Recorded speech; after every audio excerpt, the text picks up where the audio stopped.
Here's how to scan for channels on your Samsung Smart TV. To get started, you want to click on the home button on your remote to get to your TV's home screen, and then you want to scroll over to the left side here so that you're on this menu, and then scroll down to connected device, and then make sure TV is selected here under sources.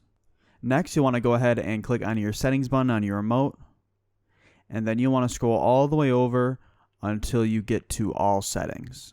Now, once you see the settings screen pop up, you want to scroll down and select broadcasting, and then come over and select auto program.